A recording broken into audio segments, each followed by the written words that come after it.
Hello friends, welcome to Job Seekers Junction. So இந்த வீடியோவில் நம்ம எதை பற்றி பார்க்க போகிறோம் அப்படின்னா Tamil Nadu municipal administration and water supply department, அதாவது ட்வாடுன்னு சொல்லக்கூடிய குடிநீர் வடிகால் வாரியம். ஸோ அவங்க வந்து ரெக்ரூட்மெண்ட் 2024க்கான ரெக்ரூட்மெண்ட் 1933 வேக்கன்சிஸ் வந்து போட்டிருக்கிறாங்க. அதில் பார்த்தீங்கன்னா அசிஸ்டன்ட் இன்ஜினியர், ஜூனியர் இன்ஜினியர், இன்ஸ்பெக்டருக்கான போஸ்ட் வந்து போட்டிருக்கிறாங்க. ஸோ அதை பற்றின டீட்டெயில்டு எக்ஸ்ப்ளனேஷன் தான் நம்ம பார்க்க போகிறோம். ஸோ இதுக்கு சேலரின்னு பார்த்தீங்கன்னா மேக்ஸிமம் உங்களுக்கு 1.5 லட்சத்து வரைக்கும் ரீச் பண்ணலாம். ஹையஸ்ட் அந்த போஸ்ட்டை பொறுத்து, எக்ஸ்பீரியன்ஸை பொறுத்து உங்களுக்கு சேலரி ரீச் ஆகும். ஸோ இதுக்கான ஏஜ் எலிஜிபிலிட்டி என்ன, இதுக்கான குவாலிஃபிகேஷன் என்ன உங்களுக்கு தேவையாக இருக்கும், ஸோ மினிமம் பேசிக் சேலரி எவ்வளவு, எல்லாத்தையும் இந்த நோட்டிஃபிகேஷனை நம்ம டீட்டெயில்டாக பார்ப்போம். அண்ட் மறக்காமல் இன்னொரு முக்கியமான விஷயம், இதுக்கான லாஸ்ட் டேட் பார்த்தீங்க அப்படின்னா நாளைக்கு தான். ஸோ அதாவது மார்ச் 12 தான் இதுக்கு அப்ளிகேஷனுக்கான லாஸ்ட் டேட்டு. ஸோ இது வந்து உங்களுக்கு ஒரு ரிமைண்டராக இருக்கட்டும் அப்படின்றதுக்காக தான் இந்த வீடியோ நான் மேக் பண்ணியிருக்கிறேன். ஸோ யாரெல்லாம் இது வரைக்கும் நீங்கள் அப்ளை பண்ணலையோ, இப்படி ஒரு விஷயமே எனக்கு தெரியாது அப்படின்றவங்க யாராவது இருக்கீங்க அப்படின்னா மறக்காமல் இதுக்கு அப்ளை பண்ணிக்கோங்க. ஸோ உங்களுக்கு யூஸ்ஃபுல்லாக இருக்கணும் அப்படின்றதுக்காக மட்டும்தான் இந்த வீடியோ. ஸோ வாங்க இந்த நோட்டிஃபிகேஷன் பற்றின டீட்டெயில்ஸை நம்ம பார்ப்போம். ஸோ இது மாதிரியான சென்ட்ரல் அண்ட் ஸ்டேட் கவர்மெண்ட்டுக்கான நோட்டிஃபிகேஷன் அண்ட் ஜாப் டீட்டெயில்ஸ் பற்றி நீங்கள் தெரிஞ்சுக்கணும் அப்படின்னா மறக்காமல் நம்ம ஜாப் சீக்கர்ஸ் ஜங்ஷன் சேனலை சப்ஸ்கிரைப் பண்ணிக்கோங்க. ஓகே, இப்போ வந்து நம்ம என்ன நோட்டிஃபிகேஷன் சொல்லியிருக்கிறாங்க அப்படின்றத பார்ப்போம். மறுபடியும் ஒரு தடவை சொல்கிறேன், இது வந்து வாட்டர் சப்ளை டிபார்ட்மெண்ட்டுக்கான போஸ்ட்டு தான், அதாவது ட்வாடுன்னு சொல்லக்கூடிய அந்த ஒரு டிபார்ட்மெண்ட்டுக்கான போஸ்ட்டு. சரிங்களா? ஸோ என்னென்ன கால்ஃபர் பண்ணியிருக்கிறாங்க, என்னென்ன சொல்ல வர்றாங்க அப்படின்றத நம்ம டீட்டெயில்டாக பார்ப்போம். மறக்காமல் 12/3/2024, அதாவது நாளைக்கு தான், மார்ச் 12 தான் லாஸ்ட் டேட்டு. இது வரைக்கும் இந்த நோட்டிஃபிகேஷனை பற்றி தெரியாதவங்க இல்லை அப்ளை பண்ணாதவங்க கண்டிப்பாக அப்ளை பண்ணிடுங்க. இது உங்களுக்கு ரொம்பவுமே யூஸ்ஃபுல்லாக இருக்கும். நல்ல சேலரி வரக்கூடிய போஸ்ட்டு. ஸோ இப்போ என்னென்ன வேக்கன்சி இருக்குது, அதுக்கு என்னென்ன மாதிரி டிஸ்ட்ரிபியூஷன் கொடுத்துருக்காங்கன்றதை நம்ம பார்ப்போம். ஸோ பார்த்தீங்க அப்படின்னா செலெக்ஷன் வந்து உங்களுக்கு 2 டைப்பாக இருக்கும். ஒன்று வந்து ரிட்டன் எக்ஸாமினேஷன், இன்னொன்று வந்து இன்டர்வியூ. இது 2 தான் உங்களுக்கு செலெக்ஷன் ப்ராசஸ். இந்த 2 ஸ்டேஜ் நீங்கள் கிளியர் பண்ணிட்டீங்க அப்படின்னா கண்டிப்பாக உங்களுக்கு ஜாப் இருக்கும். ஓகேங்களா? இப்போ வந்து என்னென்ன வேக்கன்சி இருக்குன்னு பார்த்தீங்கன்னா அசிஸ்டன்ட் இன்ஜினியர், அதுலேயே வந்து கார்பரேஷன், சிவில் அண்ட் மெக்கானிக்கல், முனிசிபாலிட்டியில் உள்ள அசிஸ்டன்ட் இன்ஜினியர், சிவில் டிபார்ட்மெண்ட்டில் உள்ள assistant engineer, mechanical assistant engineer, electrical assistant engineer, planning கார்பரேஷனே ஒரு டிபார்ட்மெண்ட் இருக்குது. ஸோ அதுக்கு assistant engineer, town planning officer, junior engineer, technical அசிஸ்டன்ட்னு கிட்டத்தட்ட ஒரு 16 போஸ்ட் வேக்கன்சி கால்ஃபர் பண்ணியிருக்கிறாங்க. ஸோ மொத்தமாக பார்த்தீங்கன்னா 1933 வேக்கன்சிஸ் வந்து கால்ஃபர் பண்ணியிருக்கிறாங்க. இதில் வந்து மொத்தம் 3 டிபார்ட்மெண்ட் இருக்குது. ஒன்று டிஎம்ஏ, டிடபிள்யூஏபிடி, அதாவது அதான் வாட்டர் சப்ளை போர்டு சொன்னாலே அது. இன்னொன்று சிஎம்டபிள்யூஎஸ்எஸ். அப்படின்னா என்ன அப்படின்னு பார்த்தீங்கன்னா, டிஎம்ஏ அப்படின்னா ஒன்றும் இல்லை, டைரக்டரேட் ஆஃப் முனிசிபல் அட்மினிஸ்ட்ரேஷன், அதுதான். ஸோ அந்த டிபார்ட்மெண்ட்டில் என்னென்ன எவ்வளோ வேக்கன்சி இருக்குது.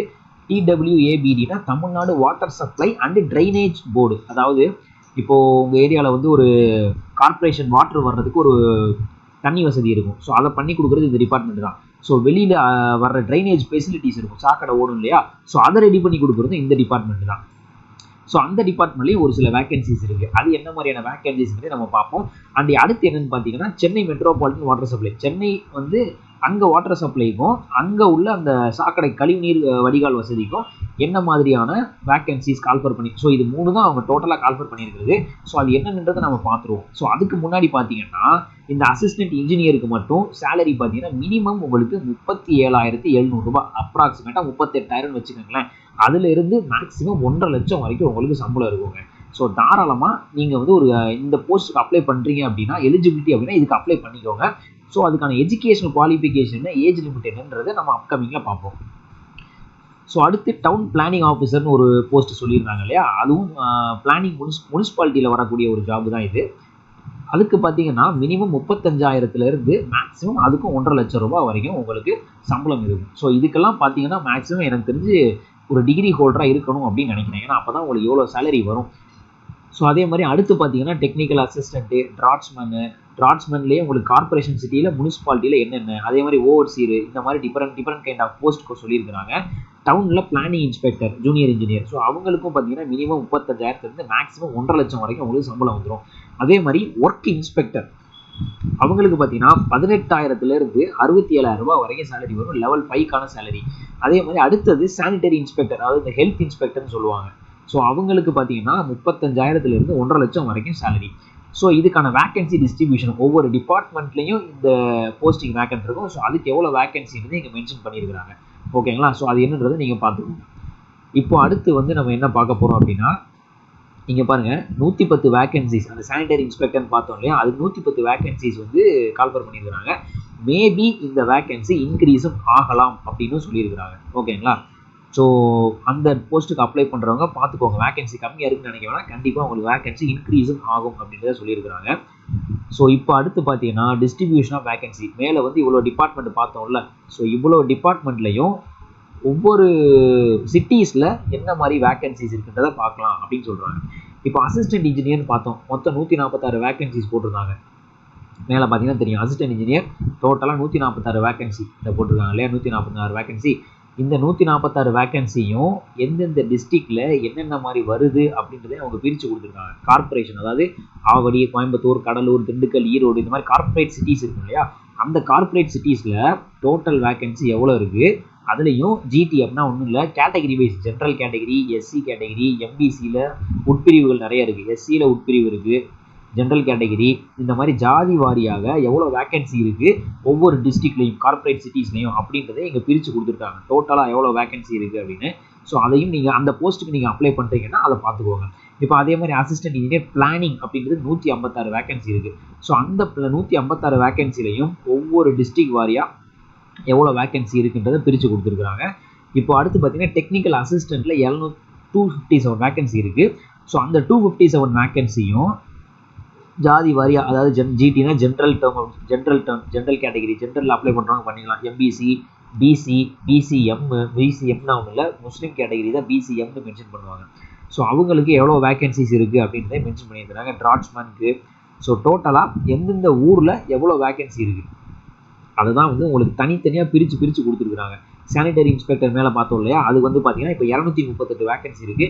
அந்த 238 வேக்கன்சிலையும் ஒவ்வொரு டிஸ்ட்ரிக்ட் வாரியாக அதாவது ஒவ்வொரு கார்பரேட் சிட்டிஸ்லையும் டோட்டலாக எவ்வளோ வேக்கன்சி இருக்குது, அந்தந்த ஜாதிக்கு எவ்வளோ வேக்கன்சி இருக்குது, அதாவது அந்தந்த கேட்டகிரி, ஜாதின்னு சொல்லக்கூடாது கேட்டகிரின்னு சொல்லலாம், அந்தந்த கேட்டகிரிக்கு எவ்வளோ வேக்கன்சின்றதையும் பிரித்து கொடுத்துருக்குறாங்க. அதையும் தெளிவாக பார்த்துக்கோங்க. இது வந்து இவ்வளோ நேரம் பார்த்தது கார்பரேட் சிட்டிஸில் மட்டும். ஓகேங்களா? அடுத்து பார்க்க போகிறது பார்த்தீங்கன்னா முனிசிபாலிட்டி. ஒவ்வொரு முனிசிபாலிட்டிஸ்லையும் அசிஸ்டன்ட் இன்ஜினியர் போஸ்ட் எவ்வளோ இருக்குது, town planning officer, sanitary inspector, assistant engineer பிளானிங்கில் டிராட்ஸ்மேனுக்கு எவ்வளோ இருக்குது அப்படின்றதையும் பிரித்து தனித்தனியாக கொடுத்துருக்குறாங்க. அசிஸ்டன்ட் இன்ஜினியருக்கு எவ்வளோ, டவுன் பிளானிங்க்கு எவ்வளோன்னு கேட்டகிரி வைஸ், அதாவது ஜென்ரல் கேட்டகிரிலேயே நிறைய உட்பிரிவுகள் இருக்குது. அடுத்து பார்த்தீங்கன்னா பிசிலேயே நிறைய உட்பிரிவுகள் இருக்குது. அடுத்து எம்பிசி, பிசிஎம்ங்கிறது முஸ்லீம் அவங்க அப்ளை பண்ணக்கூடிய கேட்டகரி. ஸோ அவங்களுக்கும் தனியாக வேக்கன்சிஸ் ஒதுக்கியிருக்கிறாங்க.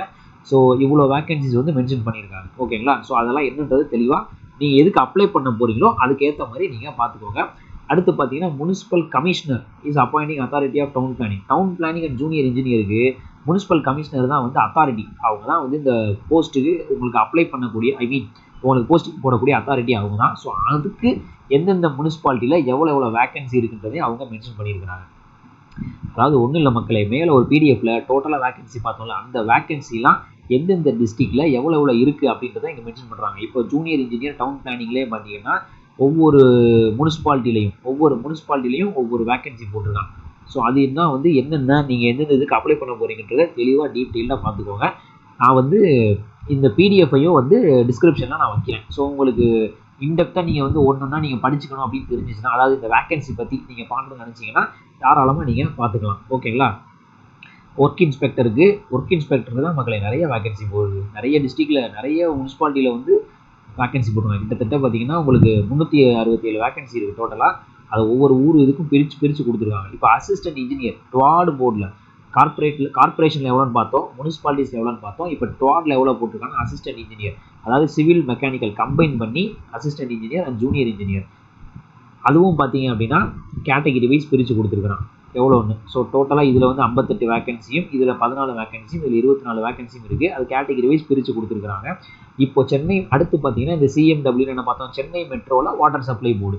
ஸோ அதுக்கும் assistant engineer, civil mechanical, electrical 3 டிபார்ட்மெண்ட்டுக்கான வேக்கன்சிஸ்.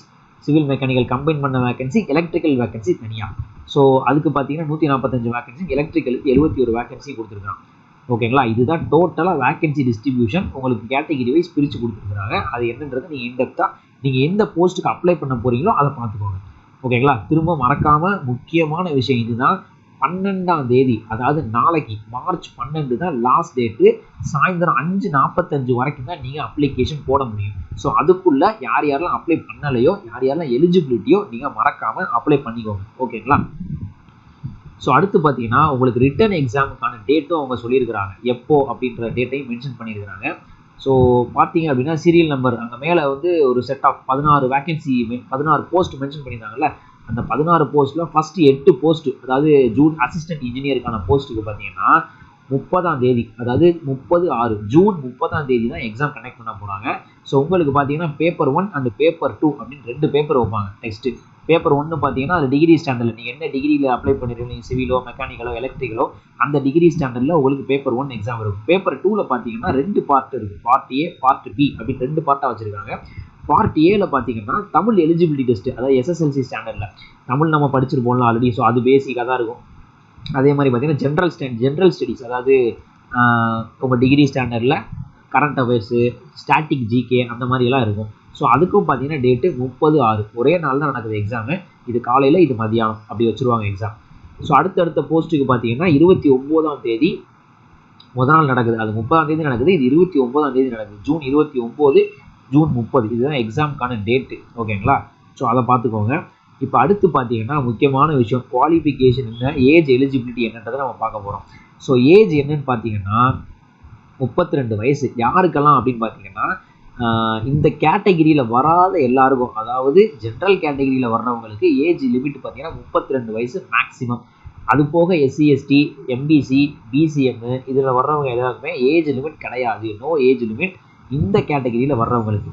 ஸோ இந்த கேட்டகிரியில் வராமல் வேறு இருப்பாங்க இல்லையா, ஃபார்வர்ட் கேஸ்ட்டு, ஜென்ரல் கேட்டகிரியில் அதர் ஸ்டேட்லேருந்து அப்ளை பண்ணுறவங்க, அந்த மாதிரி உள்ளவங்களுக்கு பார்த்தீங்கன்னா 32 வயசு தான் ஏஜ் லிமிட்டு. ஸோ அதுக்குள்ளே உள்ளவங்க எலிஜிபிலிட்டி உள்ளவங்க நீங்கள் அப்ளை பண்ணிக்கோங்க. அடுத்து பார்த்தீங்க அப்படின்னா என்ன கொடுத்துருக்காங்கன்னா ஏஜ் கன்செஷன். ஏஜ் லிமிட் தான் மற்ற டிகிரிக்கு நோ மேக்ஸிமம் ஏஜ் லிமிட் சொல்லிட்டாங்களே, அப்புறம் எதுக்கு ஏஜ் கன்செஷன் அப்படின்னு கேட்டிங்கன்னா, ஸோ இப்போ இந்த ஏஜ் கேட்டகிரியில் அப்ளை பண்ணியிருப்பாங்கல்ல ஜென்ரல் கேட்டகிரியில் வர்றவங்க, ஸோ அவங்களுக்குமே வந்து person with benchmark disability மாற்றுத்திறனாளிகளாக இருக்காங்க அப்படின்னா எக்ஸ்ட்ரா ஒரு 10 இயர்ஸ் வந்து அவங்களுக்கு ஏஜ் 32 வயசு அப்படின்னா அவங்க 42 வயசு வரைக்கும் அப்ளை பண்ணிக்கலாம். ஸோ அந்த மாதிரி உள்ளவங்களுக்கு தான் ஏஜ் லிமிட் சொல்லியிருக்காங்க. அதே மாதிரி எக்ஸ் சர்வீஸ் மேனாக நீங்கள் இருந்தீங்க அப்படின்னா 50 வயது வரைக்கும் மேக்ஸிமம் லிமிட் நீங்கள் அப்ளை பண்ணிக்கலாம். ஓகேங்களா. இதுக்கு மேலே இந்த ஏஜ் லிமிட்டுக்கு மேலே மென்ஷன் பண்ண யாருமே அப்ளை பண்ண முடியாது. ஓகேங்களா. அதெல்லாம் ஒரு தடவை பார்த்துக்கோங்க. இதுக்கப்புறம் பார்த்தீங்கன்னா எஜுகேஷனல் குவாலிஃபிகேஷன் என்னென்ன மாதிரியான கல்வி தகுதி அவங்க எதிர்பார்க்குறாங்க அப்படின்றத இப்போ நம்ம பார்க்க போகிறோம். இதுவும் ரொம்ப முக்கியமான ஒரு விஷயம். ஃபஸ்ட்டு பார்த்தீங்கன்னா அசிஸ்டன்ட் இன்ஜினியர் கார்ப்பரேஷன் சிட்டியில் அப்ளை பண்ணக்கூடிய இந்த ஏஇ போஸ்ட்டுக்கு பார்த்தீங்கன்னா நீங்கள் டெஃபினட்டாக ஒரு பிஇ டிகிரி முடிச்சிருக்கணும். எந்த ஸ்ட்ரீம்லன்னு பார்த்தீங்கன்னா சிவில் ஆர் மெக்கானிக்கல் இன்ஜினியரிங் நீங்கள் முடிச்சவராக இருக்கணும். இதுதான் வந்து இந்த அசிஸ்டன்ட் இன்ஜினியரிங்கான குவாலிஃபிகேஷன். அடுத்து பார்த்தீங்கன்னா சென்னை மெட்ரோ அதுக்கு அப்ளை பண்ணக்கூடிய அசிஸ்டன்ட் இன்ஜினியர், அதுக்கும் நீங்கள் பார்த்தீங்கன்னா டிகிரி வந்து இன்ஜினியரிங் முடிச்சிருக்கலாம், சிவில் அண்டு மெக்கானிக்கல் கம்பல்சரி. அந்த ஸ்ட்ரீமில் முடிச்சவங்களா இருந்தீங்கன்னா உங்களுக்கு ப்ரிஃபரன்ஸ் ஜாஸ்தி. அதே மாதிரி இன்னொன்று சொல்லியிருக்கிறாங்க, production engineering or industrial engineering நீங்கள் முடிச்சிருந்தீங்க அப்படின்னா, அதாவது இந்த போஸ்ட்டுக்கு நீங்கள் production civil engineering industrial engineering முடிச்சிருந்தீங்க அப்படின்னாலும் அதுவும் ஏற்றுக்கொள்ளக்கூடியது தான் அப்படின்னு சொல்லியிருக்கிறாங்க. அதே மாதிரி அசிஸ்டன்ட் முனிசிபாலிட்டி இன்ஜினியருக்கு பார்த்தீங்கன்னா நீங்கள் சிவில் இன்ஜினியரிங் முடிச்சிருக்கணும், அல்லது மெக்கானிக்கல் இன்ஜினியரிங் அல்லது எலக்ட்ரிக்கல் இன்ஜினியரிங் முடிச்சிருக்கலாம். இந்த 3 மேஜரில் நீங்கள் முடிச்சவராக இருந்தால் தாராளமாக நீங்கள் இந்த டிபார்ட்மெண்ட்டுக்கு அப்ளை பண்ணலாம். டுவார்டு போர்டில் வந்து அசிஸ்டன்ட் இன்ஜினியர் சிவில் அப்படின்னா நீங்கள் சிவில் முடிச்சிருக்கணும். அதே மெக்கானிக்கல் டுவார்டில் கேட்டிருக்காங்க அப்படின்னா நீங்கள் மெக்கானிக்கல் இன்ஜினியராக இருக்கணும். அதுவே எலக்ட்ரிக்கல் கேட்டிருக்காங்க அப்படின்னா நீங்கள் எலக்ட்ரிக்கல் இன்ஜினியரிங் முடிச்சிருக்கணும். இது வந்து அந்தந்த டிபார்ட்மெண்ட்டுக்கு என்னென்ன சொல்லியிருக்காங்களோ அதை மட்டும் முடிச்சா போதும். அது தெளிவாக நீங்கள் பார்த்துக்கோங்க. அதே மாதிரி அசிஸ்டன்ட் பிளானிங் இன்ஜினியரிங் நான் ஒன்று சொன்னேன் இல்லையா ஆல்ரெடி, அதாவது பிளானிங் இன்ஜினியரிங்கே தனியாக இருக்குது. அதுவோ அல்லது நீங்கள் சிவில் இன்ஜினியரிங் முடிச்சிருந்தாலோ அல்லது நீங்கள் ஒரு ஆர்கிடெக்டாக இருந்தாலோ நீங்கள் தாராளமாக இந்த எக்ஸாமுக்கு அப்ளை பண்ணலாம். ஸோ பிளானிங்கிறது ஒன்றும் இல்லை, ஒரு ப்ராசஸ் ஸ்டார்ட் பண்ணுறோம் அப்படின்னா அது எப்படி அதோடைய கன்ஸ்ட்ரக்ஷனு அதோடைய காஸ்ட் எஸ்டிமேட்டு இது எல்லாத்தையும் பிளானிங் பண்ணுறதுக்கு பேர் தான் பிளானிங் இன்ஜினியர், அது தனியாக படிச்சிருப்பாங்க. ஸோ அந்த மாதிரி நீங்கள் முடிச்சவராக இருந்தாலும் நீங்கள் அப்ளை பண்ணலாம். இது மாதிரி பார்த்தீங்க அப்படின்னா எல்லா டிபார்ட்மெண்ட்டுக்கும் என்னென்ன எஜுகேஷன் குவாலிஃபிகேஷன் அப்படின்றத தெளிவாக மென்ஷன் பண்ணியிருக்கிறாங்க. ஸோ பிடிஎஃப் நான் பின் பண்ணி வச்சுருக்கேன், தாராளமாக நீங்கள் ஒரு தடவை பார்த்துக்கோங்க. ஓகேங்களா. அதே மாதிரி சானிடரி இன்ஸ்பெக்டர் அப்படின்னு நீங்கள் பார்த்தீங்க, இந்த ஒர்க் இன்ஸ்பெக்டர்னு ஒன்று சொல்லியிருக்காங்க இல்லையா, ஸோ அதுக்குமே நீங்கள் டிப்ளமோ முடிச்சிருந்தாலே போதும். சிவில் இன்ஜினியரிங்க்கு அல்லது மெக்கானிக்கல் எலக்ட்ரிக்கல் நீங்கள் டிப்ளமோ கேண்டிடேட்டாக இருந்தீங்கன்னா இதுக்கு நீங்கள் தாராளமாக அப்ளை பண்ணலாம். இதுக்கு இன்ஜினியரிங் தான் வேணும் அப்படின்றதெல்லாம் கம்பல்சரி கிடையாது. ஸோ அடுத்து சானிடரி இன்ஸ்பெக்டர் அப்படின்னு பார்த்தீங்கன்னா பிஎஸ்சி டிகிரி இன் ஜுவாலஜியில் நீங்கள் முடிச்சிருக்கணும், அல்லது with chemistry or chemistry allied with zoology. அல்லது must you completed sanitary inspector course, அதாவது அந்த சேஃப்டி கோர்ஸ்ன்ற மாதிரி சொல்லுவாங்க இல்லையா, எக்ஸாக்டாக எனக்கு என்னன்னு தெரியல, சானிடரி இன்ஸ்பெக்டர்னு ஒரு கோர்ஸ் இருக்குங்க. ஸோ அது முடிச்சிருந்தீங்கனாலும் நீங்கள் இந்த போஸ்ட்டுக்கு தாராளமாக அப்ளை பண்ணலாம். உங்களுடைய எஜுகேஷன் வந்து அவங்க என்ன ஆர்டரில் பார்ப்பாங்க அப்படின்னா, ஃபஸ்ட்டு 10th முடிச்சிருக்கணும், அதுக்கப்புறம் ஹையர் செகண்டரியோ டிப்ளமோ, அதுக்கப்புறம் யூஜி அதாவது பேசிக் பேச்சுலர்ஸ் டிகிரி, அதுக்கப்புறம் போஸ்ட் கிராஜுவேஷன் நீங்கள் முடிச்சிருக்கீங்க அப்படின்னா அதை கன்சிடர் பண்ணிப்பாங்க. ஸோ இந்த ஆர்டரில் தான் உங்களுடைய எஜுகேஷன் குவாலிஃபிகேஷன் அவங்க எடுத்துப்பாங்க. ஓகேங்களா. அடுத்தது பார்த்தீங்க அப்படின்னா applicants should poses adequate knowledge in Tamil knowledge வந்து உங்களுக்கு கண்டிப்பாக தெரிஞ்சிருக்கணும். நமக்கு வந்து தமிழ்நாட்டில் தான் இருக்கோம், அதனால தமிழில் தான் நம்ம ஸ்கூல்லேயும் படிச்சிருப்போம். ஸோ இது வந்து நமக்கு பெரிய கம்பல்ஷன் பயம் தரக்கூடிய விஷயம் கிடையாது. அப்புறம் ஏன் இந்த வேர்டு மென்ஷன் பண்ணியிருக்கிறாங்க, டிஎன்பிசி தான் கால்ஃபார்ம் பண்ணுறாங்க, எல்லாருமே தமிழ் தெரிஞ்சிருக்கும், அப்புறம் இதை மென்ஷன் பண்ணுறாங்க அப்படின்னு பார்த்தீங்கன்னா, இப்போ சிபிஎஸ்சியில் படிச்சிருப்பாங்க, ஸோ அவங்க அப்ளை பண்ணுறாங்க, அதர் ஸ்டேட்லேருந்து ஜென்ரல் கேட்டகரியில் யாராச்சும் அப்ளை பண்ணுறாங்க அப்படின்னா ஸோ அவங்களுக்கு தமிழ் மஸ்ட்ன்றதை மென்ஷன் பண்ணுறதுக்கு தான் இந்த வார்த்தை. ஏன்னா டிஎன்பிசியில் பொறுத்த வரைக்கும் உங்களுக்கு எல்லா ஃபார்மேட்டுமே தமிழில் தான் இருக்கும்.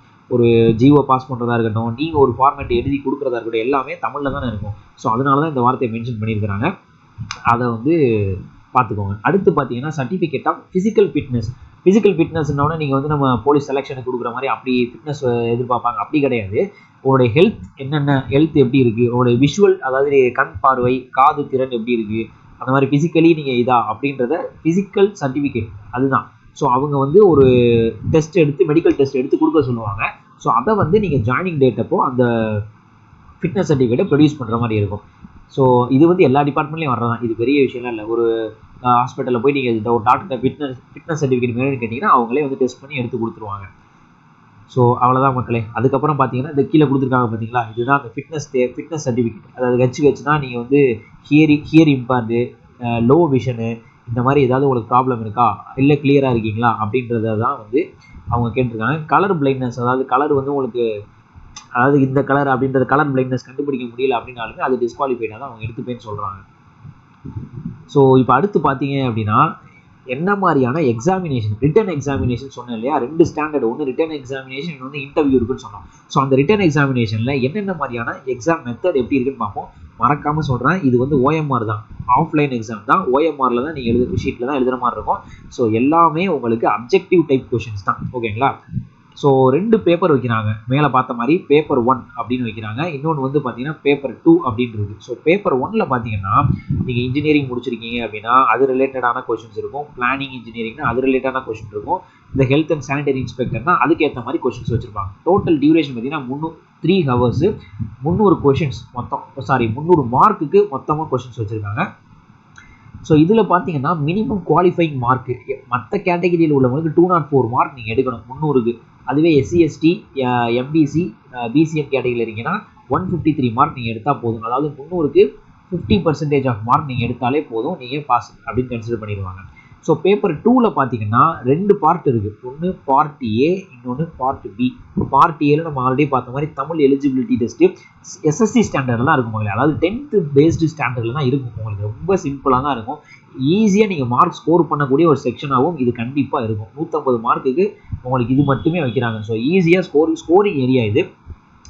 ஸோ நல்ல இதில் வந்து அப்ளை பண்ணுறவங்க இந்த டாப்பிக்கில் நல்லா கான்சன்ட்ரேட் பண்ணுங்க. அதே மாதிரி அடுத்து பார்த்தீங்கன்னா ஜென்ரல் ஸ்டடீஸ் பார்ட் பியில் ஜென்ரல் ஸ்டடீஸும் ஒரு 150 மார்க்குக்கு உங்களுக்கு வைக்கிறாங்க.